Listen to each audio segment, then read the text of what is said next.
What is going on, guys? It's Gospel Gamer here. We are back on Chaos Child. I actually forgot to start recording this, so I've had to reload it. I was about 5 minutes in and I was like, oh, it's nice I haven't actually started recording. So I've gone back. You haven't missed anything. I'm an idiot and just have to go through this twice. Meanwhile, Shinjo's mind races as quickly as the men trying to flee the storm. What's going on here? Everything had started right after midnight. Hinai Arimura, the Hekio girl, had refused to give even her name until he had relayed Momose's message to her. But as soon as she heard it, her attitude changed. His only choice now is to continue to do everything Momose's kid told him to do. The first thing she said is that there was almost no chance Arimura was the killer and that it was safe to let her go. The second thing she said is that it would be smarter to let her go and see what she did. The third thing she said is that even if it did have to get some answers out of her, he wouldn't be able to make sense of them. Shinjo had used every bit of his authority to get her released. He'd been forced to suck up to some people who he really didn't like, and in the end, she would be monitored and questioned by police daily. Since they hadn't known if she had anything to do with Kikita's death, they'd used her assault on the police officer to bring her in. Either way, last evening marked 48 hours since her arrest. They had to decide whether to let her go or seek a warrant for detention. They hadn't found any physical evidence connecting her to Kikita's murders, and Arimura herself said, "I don't remember anything." That's all she said, in fact. Provisional release at this point felt like a bit of a stretch for his authority, but it was a sensible decision. If anything here wasn't sensible, it was the fact that he was doing everything Momose's acquaintance asked of him. He didn't have a plan to follow. This was the first time that had happened, he thought. He only managed to be successful at his age around what Momose called the hardheads in Section 1, that he knew to be flexible. Was that he knew to be flexible, even? I can't talk. I don't know why I can't talk all of a sudden. It just seems whenever I record this game compared to like Danganronpa, I can't read, and I don't know why. The reason that many police officers could be stubborn and hard-headed was that most of the time, that was how you solved a case. Shinjo understood that the rules they clung to so fiercely, both written and unwritten, were the product of valuable experience.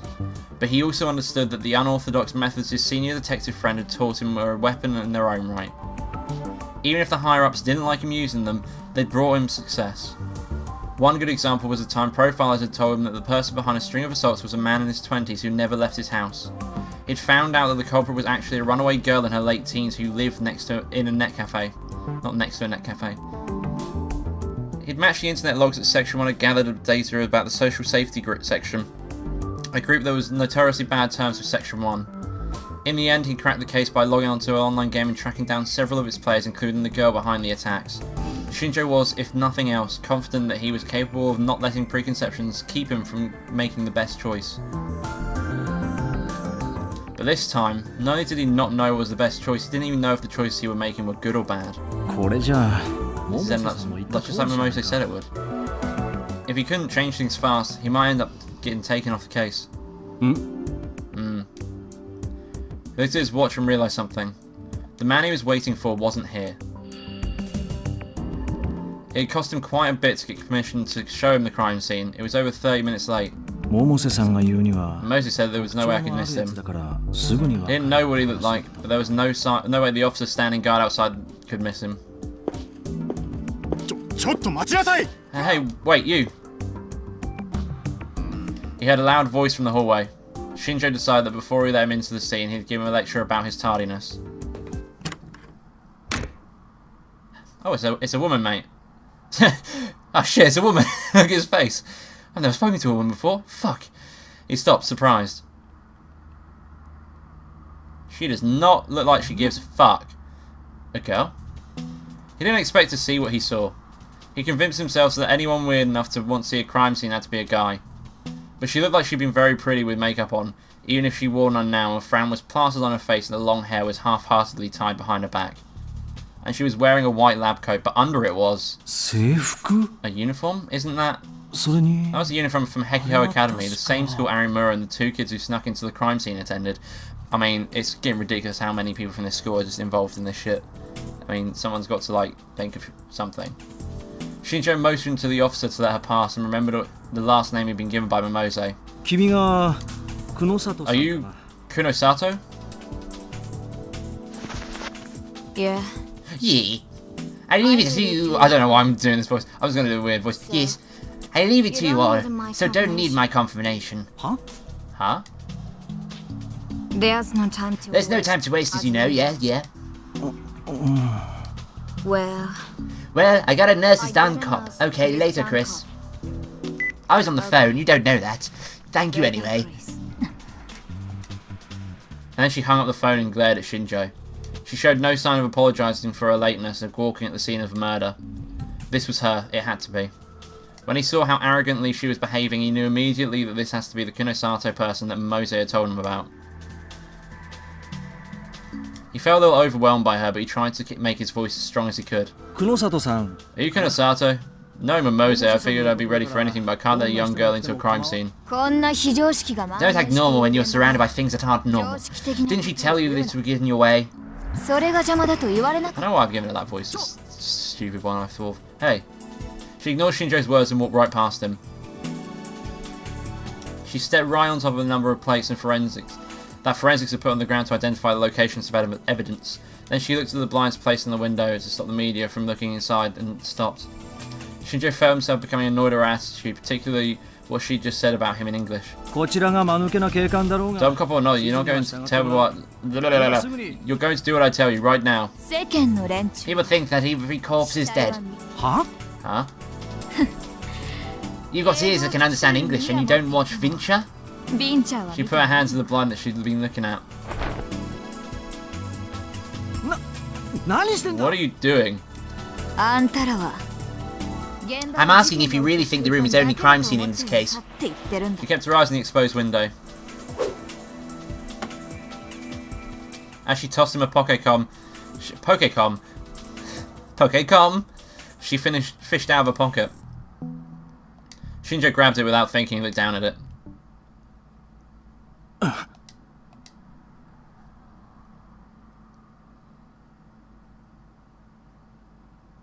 Yeah, it's definitely the window. He was stunned. It was footage of the room he was in right now. That probably Kikita dead and Hinai Aramura. What is this? A video is just uploaded to the web. Her answer made Shinjo feel pissed off at everything, including himself. Why didn't he notice? Why did he have to be shown this by a girl who he'd just met? From outside the window? He grabbed onto the window frame, looking for a spot where the video had been recorded. But all he saw was the external wall of the building, slick with rain. There's only some kind of strange, creepy sticker there. Wait! Shinjo yelled into the hallway. The officer outside heard the tone of his voice and rushed inside. Shinjo pointed at the window and said, "Seal off the building next door right now. Give me forensics and track down where this video..." I don't know about the video, but you're probably not going to find anything next door. There's no sign of a camera having been placed on that wall. Huh? I copied the dates from the security entrance and Freesia's team that is going over it. But we're not going to find anything, probably. I hope not. She must have been enjoying this because Kunosato's frown twisted into a mischievous police expression. Again, he didn't understand. He didn't have time for this. He ignored her and ordered his men to seal the building, call forensics and track down where the video was filmed. With that finished, he turned back to her. Is that why you were late? Focus on securing the scene. Achan picked up on the video right after it was posted and it was uploaded only 40 minutes ago. Already more than 5,000 people have seen it. You don't think any of them are with those media people down there? Wait, you can't. This is Watabe from Nikkei News. I'd like to comment on... I'm with Kaori TV. I'd like to talk about... Get out, no pictures. Get out, bitches. Fuck off. He could hear yelling coming from the hallway. Damn it, then no reporter again. Shinjo ran out into the hallway, infuriated. Are you with Section 1? Did you see the video? Please, don't come in without permission. We have no comment. No pushing. Did you see her or not? No comment. Right, Siri, that was no comment. Not anything else that you heard. Kinosato was looking outside the window as she listened to the commotion in the hallway. She stuck her hands in her pockets and stared at the sticker on the opposite wall, the way a person on top of a tall building stares down at tiny people in the street below. Hey, how does it feel? 気分はどうだ? The sticker pictured two ugly, overlapping faces. The rain made it look like they were crying. 目撃者がいるとすれば If there's any witnesses, it's you, right? お前だけだ Kinosato smiled like a fighter facing down a worthy opponent. October 2nd, 2015, Friday. Time passed, it was now almost midnight. Under a bridge in Shibuya, she walked with her head down so that others couldn't see her strange face. She was dragging her legs so her body tilted a little. She didn't have an umbrella, so the rain that had fallen that evening made her long bangs cling to her forehead, water dripping off of them. The eerie eyes that poked out from between her locks of hair looked like those of an animal hunting its prey. No one was moving but her. Normally, there would have been people here at this hour, but the town left her alone, as if it had sensed something. She disappeared into an alley without anyone noticing her. It was several minutes later when they appeared there.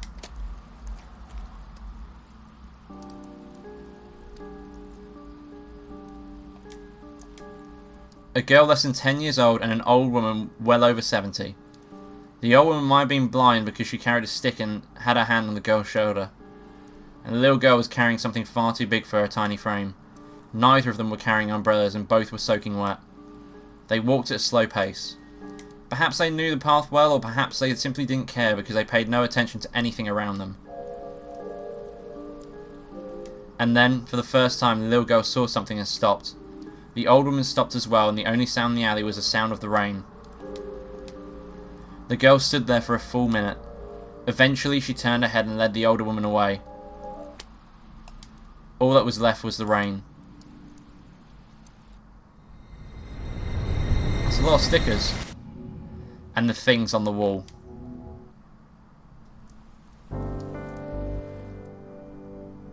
Not creepy at all. A video of the scene was passed around the internet. The footage in question shows the body of a man who committed suicide in a love hotel.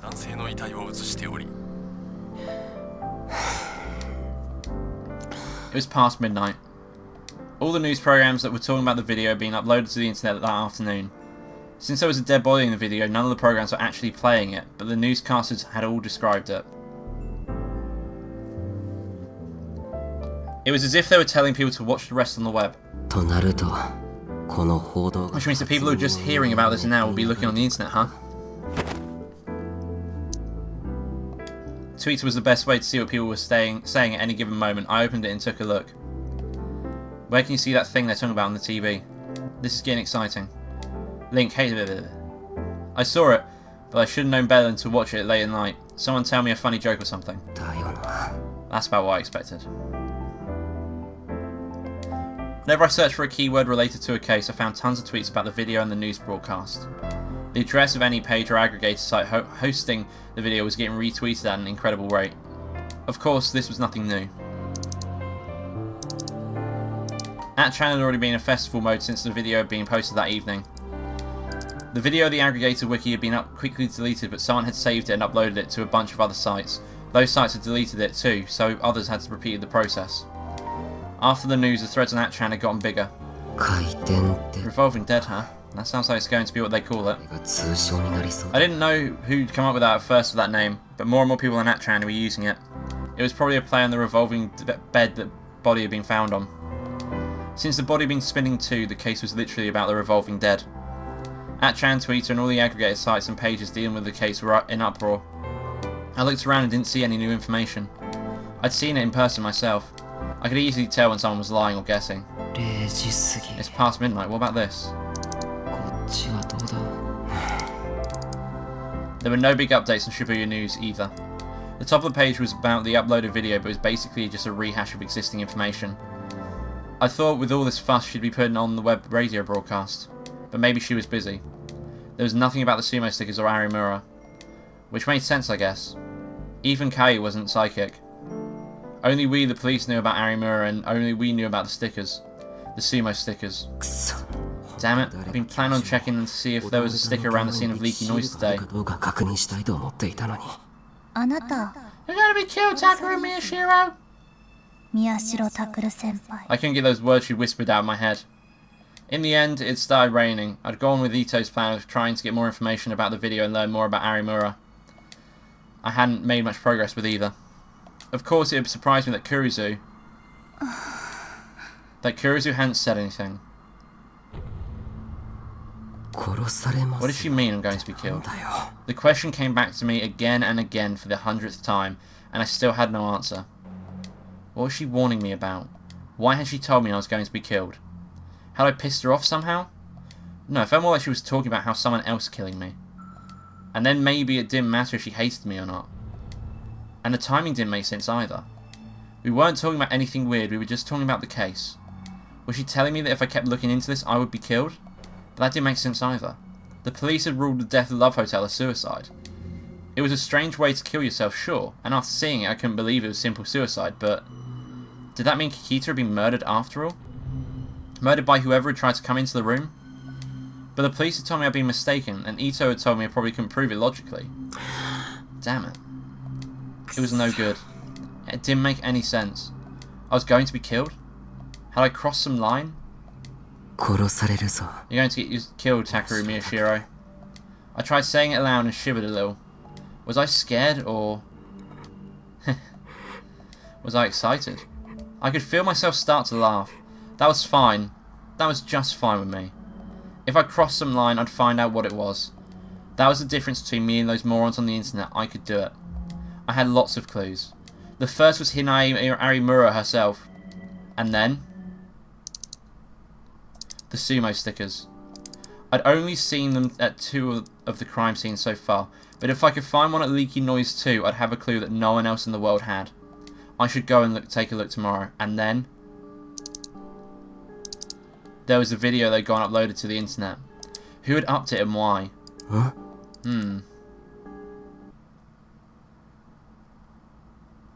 That's got to be through the view of the sticker. So the stickers have something to do with these videos of the crime scene. It's got to be. I played the video one more time and realised something. Wait a second, why was there a blink? Is that what you're going to ask? Here too? It was a common thing you found in videos, but I never really noticed it until now, but...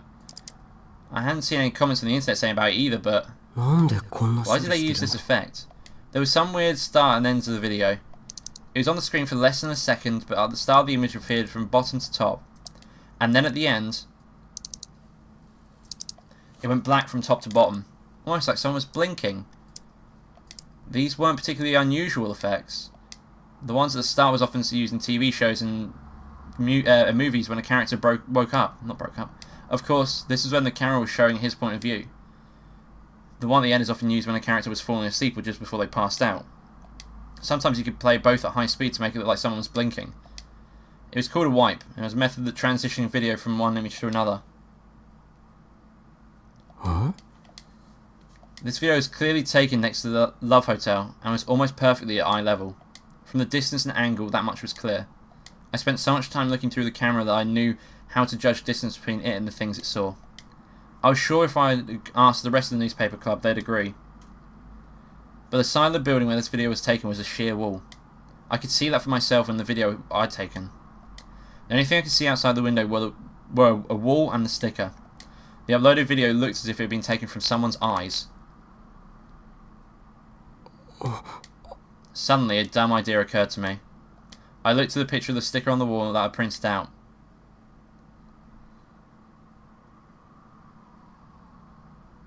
Nah. I shook my head to drive away the stupid delusion. I needed to stay calm and logical. Tomorrow I could go see where the camera had probably been placed. Ugh.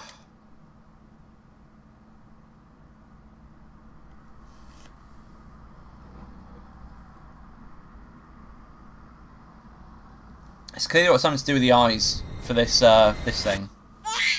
Yeah, there you go. What the fuck? Ah! That's not creepy at all.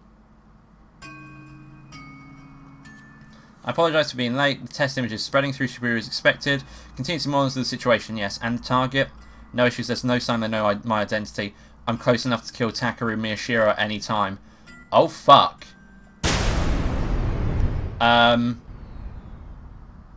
What? I am going to end the episode here, as we've just hit the new chapter. If you liked this video, don't forget to leave a like in the section below. If you want to see more of this, and do subscribe to the channel, as I upload every day. Thank you all for watching. I'll see you next time. Bye-bye.